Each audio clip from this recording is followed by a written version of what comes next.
তো এখন এসেছি বাজারে, আজকে নবমীর সকাল, মাছ কিনবো, একটু মাংস কিনবো। বোন আর আমি এসেছি বাজারে, আমাদের বাজারটা দেখাই দেখি কি মাছ উঠেছে আজকে। ভোলা কম নেবে না কাকা? একটু ভোলা 100 করে নাও। 100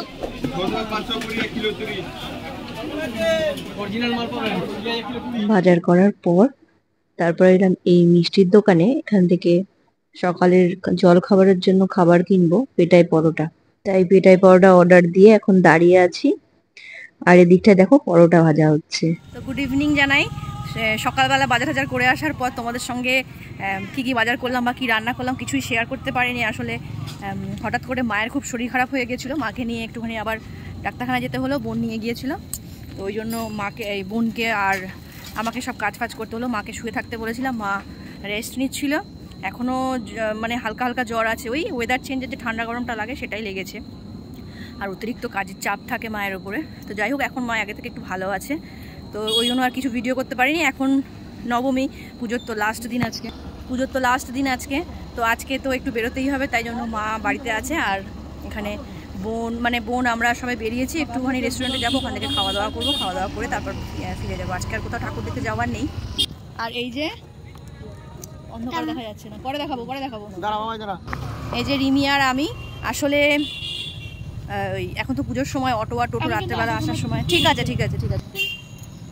বোন, সঞ্জীব আর বোনের ছেলে আর আমার মেয়ে, ওরা 4 জনে গেল স্কুটিতে। আমি আর রিমি যাচ্ছি মানে টোটোতে যাব।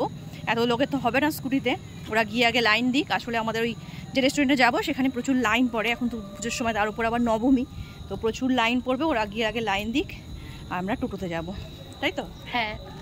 আসার সময় আবার কিছু চেঞ্জ হবে, আসার সময় ও আবার টোটোতে চলে আসবে, আমরা কিছু লোক আবার ওরা স্কুটিতে চলে আসবে, আমরা কিছু লোক আবার টোটোতে চলে আসবো। তো এই করে যাওয়া হচ্ছে। তো এখন যাই। আজকে ঠাকুর দেখার প্ল্যান ছিল জিরাট যাওয়ার, কিন্তু আমরা আর জিরাট গেলাম না, মায়ের শরীরটাও খারাপ। আর সঞ্জীবেরও কালকে আবার ডিউটি বেরোনোর আছে, সবে ডিউটি থেকে ফিরলো, যার জন্য জিরাট যাওয়াটা ক্যান্সেল করতে হলো। তো নবমী যেহেতু, সেই তো বাড়িতে বসে থাকা যায় না, সেই জন্য ভাবলাম চলো তাহলে রেস্টুরেন্টে একটু ঘুরে আসি। কাছাকাছি থেকে আমাদের ত্রিবেণীতেই রেস্টুরেন্টে যাব, আর তাড়াতাড়ি বাড়িতেও চলে আসবো। তো হ্যাঁ, যাই। আর কি করছি না করছি সবটাই তোমাদের সাথে শেয়ার করবো। তো চলো যাওয়া যাক। তো আমাদের কথা হয়েছিল ত্রিবেণী যাব ফর আ চেঞ্জ, এখন আমরা চুচুড়ো যাবো। Plan change. আর কারণ আমরা চুচুড়ো যেতে পারছিলাম না এই কারণে যে ফেরার সময় অনেক রাত হয়ে যাবে, কোনো টোটো বা অটো কিছুই পাবো না, যার জন্য ক্যান্সেল করতে হয়েছিল। তো সঞ্জীবের তো একটা স্কুটি আছে, ওর বন্ধুর কাছ থেকে একটা স্কুটি হেল্প নিল, তো স্কুটিটা পাওয়া গেছে। একটা বোন চালাবে, একটা সঞ্জীব চালাবে। তো আমরা আছি 4 জন। সঞ্জীব দাদা বড়, হ্যাঁ 4 জন তো আছি না, 5 জন, আমরা আছি 5 জন। তো হয়ে যাবে দুটো স্কুটি মিলিয়ে। তো এখন প্ল্যান চেঞ্জ করে যাব চুচুড়াতে অনেক রকম রেস্টুরেন্টের অপশান আছে, যার জন্য আমরা এখন দাঁড়িয়ে আছি চুচুড়োতে। এখানে এখন রেস্টুরেন্ট খোঁজা হচ্ছে, মোটামুটি 2-1টাতে খাওয়া হয়ে গেছে, ওখানে ট্রাই করা আছে। এখন নতুন কিছু ট্রাই করতে চাইছি। সঞ্জীব ওই জন্য দেখতে গেছে, সামনে একটা রেস্টুরেন্ট আছে। এটা হচ্ছে আমাদের চুচুড়া বাস স্ট্যান্ডের একদম পাশেই, এটা হচ্ছে গোল্ডেন স্পুন ফ্যামিলি রেস্টুরেন্ট কিনা, ওটাই ও দেখতে গেছে। বাচ্চারা আছে সঙ্গে, ওই জন্য ওখানে খাওয়া যাবে কিনা। তো আমরা পঞ্চমীর দিন ঘুরতে এসে যে রেস্টুরেন্টে খেয়েছিলাম, আবার ঘুরে আমরা সেই রেস্টুরেন্টেই এসেছি, স্পাইসিতে। আসলে এখানকার খাবারটা জানি যে এখানকার খাবার টেস্টটা কীরকম, যার জন্য এখানেই আবার ঘুরে ফিরে চলে এলাম। মেয়ে আর রিমি তো সেদিনকে আসেনি, ওদেরও ট্রাই করা হয়ে যাবে এখানকার খাবার কীরকম, তো ওই জন্য স্পাইসিতেই এসেছি। এই যে এটা হচ্ছে রেস্টুরেন্টটা। ছেলে কোথায়? এই তো গাড়িতে। লাকিলি আমাদের বেশিক্ষণ দাঁড়াতে হয়নি, প্রায় ওই 10 মিনিট মতো দাঁড়াতে হয়েছিল। আমরা সিট পেয়ে গেছি। সঞ্জীব গেছে গাড়িতে তেল ভরতে, আর আমরা উপরে চলে এসেছি, ও আসছে। আমরা এখন মেনু কার্ড দেখছি, কী কী ডিসাইড হয়, দেখি কী কী নেবে ওরা, তারপর অর্ডারটা দেব। বোন আর সাথী বসেছে, এদিকে আছে রিমি, আর এদিকে বাবানের দুষ্টুমি একদম চলছে। এই পাশে আমি আর সুগার দেখছি। মেনু কার্ডে মেন কোর্স ছাড়া আর কিচ্ছু অ্যাভেলেবেল নেই। স্টার্টার খাওয়ার ইচ্ছে ছিল, স্টার্টার কিছুই নেই। চিকেন তন্দুরি, সেটাও অনেক সময় লাগবে, যার জন্য শুধু একেবারে ডাইরেক্ট চলে যেতে হবে মেন কোর্সে। এখানে তাও বিরিয়ানি খুব তাড়াতাড়ি অ্যাভেলেবেল হবে। এখন দেখছি কী অর্ডার দেওয়া যায়। তো এখন আমাদের অর্ডার যেটা দেওয়া হয়েছিল ডিনারে, সেটা চলে এসেছে, বিরিয়ানিটা চলে এসেছে। আমার খাবারটা এখন আসেনি, খাবার সামনে আছে, এরা আর ওয়েট করতে পারছে না। নে শুরু কর পনির আর ফ্রাইড রাইসও চলে এসছে, এগ ফ্রাইড রাইস মেয়ে এখন সার্ভ করে দিচ্ছে। মায়ের জন্য স্পেশাল। তো আমাদের ডিনার কমপ্লিট আজকের, আর নবমীর রাত এখন এভাবেই শেষ হলো আমাদের ফ্যামিলি ডিনারের সাথে। মেয়ের মুখে অনেকগুলো ব্রণ হবে, সেগুলো আবার দেখাচ্ছে। আর ওকে দেখতে পাচ্ছ, ও কোনো মেকআপ করেনি আজকেও কোনো নো মেকআপে এসছে ওই বাড়ি থেকে এতদিন পর্যন্ত। তো আজকের ভিডিওটা জাস্ট এইটুকুই ছিল।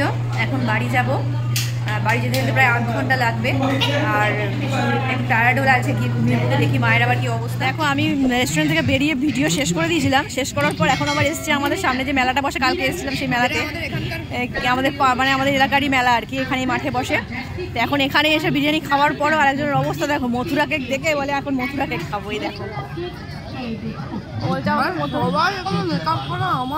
আর ও শুধু মেকআপ, মাঠটা পুরো এখন ফাঁকা, দেখো পুরো মাঠের লোক একদম, 2-1টা লোক, বেশি লোক নেই। আর ভিড়ে টেলে নেই। এখন বাজে হচ্ছে 11:30, এখন পুরো ফাঁকা হয়ে গেছে। বিরিয়ানি খেয়ে কে যে আবার এসে মাঠে 11:30টার সময় মথুরা কেক খায় আমি জানি না। এর মতন পাবলিক, প্রত্যেকটা দোকানপাট প্রায় বন্ধই হয়ে যাচ্ছে, একদম ফাঁকা। আর বাবার এখন আবার মিকি মাউস চড়তে, এখন তোমাদের কিছু বলবে। আজকে এখন 11:30 বাজে, রাত গেলেই 2 তারিখ আমার মায়ের জন্মদিন, মাতাশ্রীর জন্মদিন। তাই আমরা এখানে একটা কেক ছোট নিয়েছি। আজকে রাত্রে সেলিব্রেশন হবে একটু পরে। আইসক্রিম কিনবো, খুব ভালো। মনীষ হ্যাপি বার্থডে, আমি কালকে গিফট দেবো। কি গিফট নেবে? ওমা happy birthday. Happy birthday, happy birthday. ভগবান কমিয়ে নেয়। আমি তোমাকে কালকে গিফট দেবো। থ্যাংক ইউ সবাইকে, থ্যাংক ইউ। হ্যাপি বার্থডে বলেছো। এবার কেক কাটা হবে, চলো। এই যে কেকটা আমরা একদম খুব তাড়াতাড়ি এটা কেনা হয়েছে, আর দোকানও বন্ধ হয়ে গেছিল। Birthday to you, happy.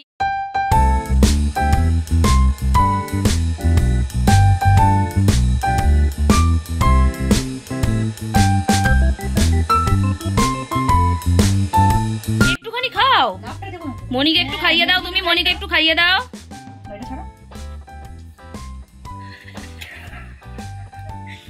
পরপর লাফটা নিয়ে নাও, খাও বসে বসে। আসো, হ্যাপি বার্থডে। Happy birthday. বলো। এরা এইসব প্ল্যান করেছে, গেছিলাম ঠাকুর দেখতে বলতে নবমীতে ডিনার করতে, আমরা সবাই ফ্যামিলি ডিনার। তো ওরা সব দেখছে কি, ওর মাসি আর ওর মেশো মিলে দূরে গিয়ে কিসব কথাবার্তা বলছে, দিয়ে আবার কেকের দোকানের সামনে থেকে কেক কিনে নিয়ে এসে 12টার পর আমাকে সারপ্রাইজ বার্থডে দিল। এটা আনএক্সপেক্টেড ছিল, এটা আমার কাছে একদমই আনএক্সপেক্টেড ছিল। তো আমি তো মিক্সড ফিলিং হচ্ছে একটা, তুই ভাবছিলি না একটা আনন্দ করে কাটিয়ে এসেছে মেলাটা। হ্যাঁ, সবসময় সবটা এক্সপ্রেস করা যায় না, যে তুমি কতটা ফিল করছো সেটা এক্সপ্রেস করা যায় না সবার সামনে। তো আমি অনেকটাই হ্যাপি।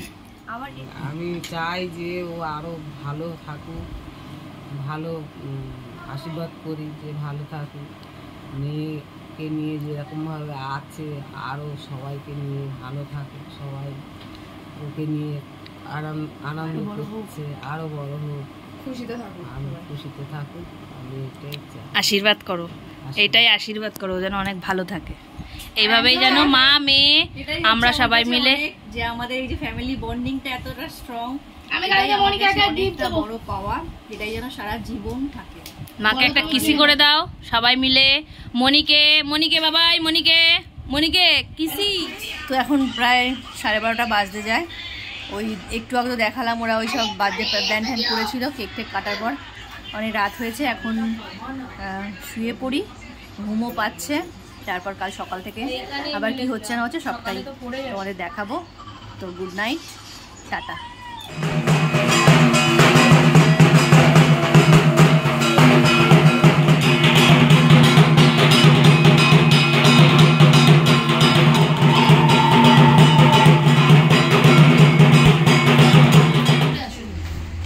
সকাল থেকে কিছু ভিডিও করিনি কাল রাতের পর, আর কাল রাত্রেবেলা তো বার্থডে সেলিব্রেশন করেছিল ওরা মিলে।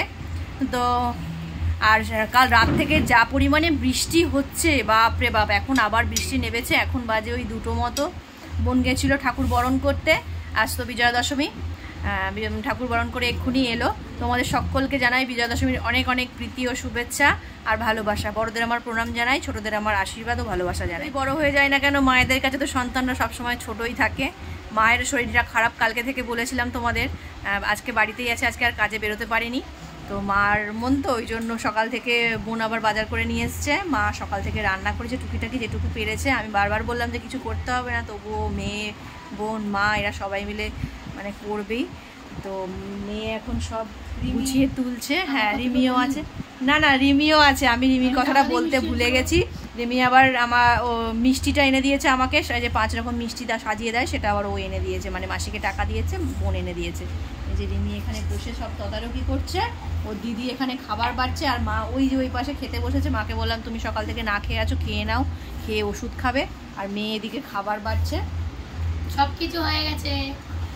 আর বাবান ঘুরে ঘুরে বেড়াচ্ছে। বাবানের এখন ইচ্ছে হচ্ছে ও মনিকে যদি সেরকম সাজিয়ে দেবে, আমাকেও সেরকম সাজিয়ে খাবার দেবে। ওর বার্থডে দিন তো ঘুরে বেড়াচ্ছে। আর দেখো না, এই দেখো কোথায় কোথায় সিঁদুর আমার লাগিয়ে দিয়েছে, এই চোখের কোণে, এইখানে এইখানে গা সব লাগিয়ে দিয়েছে, ওর মুখ থেকে নিয়ে নিয়ে এইসব লাগিয়েছে।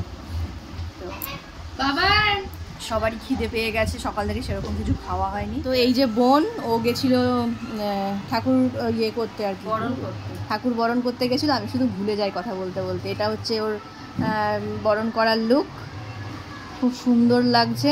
তোমরাও জানিও ওকে কেমন লাগছে, কমেন্টে জানিও। এই যে মেয়ের সব মোটামুটি গোছানো কমপ্লিট, জল ঢালা চলছে। এই যে এখানে সব ভাত গুছিয়েছে। মেয়ের তো সব সাজানো গোছানো হয়ে গেছে, আমাকে সব সাজিয়ে সামনে দিয়েছে। মানে এত কিছু আমি তো দেখেই মানে হয়ে যাচ্ছে, আমি এত কিছু দিয়ে খেতে পারি না। কি কি রান্না করছি তোমাদের দেখাই। ভাত, ভেন্ডি ভাজা, পটল ভাজা, কুমড়ো ভাজা, আলু ভাজা, আর এটা হচ্ছে ভোলা মাছ ভাজা, যেটা আমি খেতে ভালোবাসি। সাথে লেবু আছে। এখানে রসুন ফোড়ন দিয়ে মুসুর ডাল, শসা, কাতলা মাছের ঝাল, ডিম আলুর কষা, এখানে আছে চিকেন, এটা আমি খাই না, এটা সাজাতে দিয়েছে। আর এটা হচ্ছে পায়েস, এখানে আছে 5 রকম মিষ্টি। এই মিষ্টিটা আমি খেতে খুব ভালোবাসি, এটা হচ্ছে সব থেকে আমার স্পেশাল মানে ভালো খাবার। যাই হোক, আমি তো অনেক হ্যাপি। আর এত খাবার দেখে ভাবিনি আমি এত খাবার মা রান্না করতে পারবে, অত শরীর খারাপ নিয়েও। আমি অনেক হ্যাপি। ওদের সকলকে মানে থ্যাংক ইউ বলে ছোট করবো না, সবাইকে আমি অনেক অনেক ভালোবাসি আর সবসময় ভালোবাসবো। আর এই যে পাশে একজন বসে গেছে, ওকে এখন সাজিয়ে দিতে হবে। আর এখান থেকে ওই খাবে মেনলি, আমি আর ওই মিলে খাবো, তাই তো? তাহলে এবার খাওয়া স্টার্ট করো। হ্যাপি বার্থডে, হ্যাপি বার্থডে মা বলো, happy birthday, happy birthday. Thank you, thank you. এবার হ্যাপি বার্থডে গানটা বলো। সন্ধেবেলা মেয়ের থেকে বার্থডে গিফট হিসেবে এই শাড়িটা সারপ্রাইজ হিসেবে পেয়েছিলাম। তো এত ভালো লাগছিল এটা দেখে, ও নাকি অনেকদিন আগেই এই শাড়িটা অনলাইন থেকে কিনে রেখে দিয়েছিল আমার জন্য। আর এটা ছিল দশমীর পরের দিন, মানে শুক্রবার।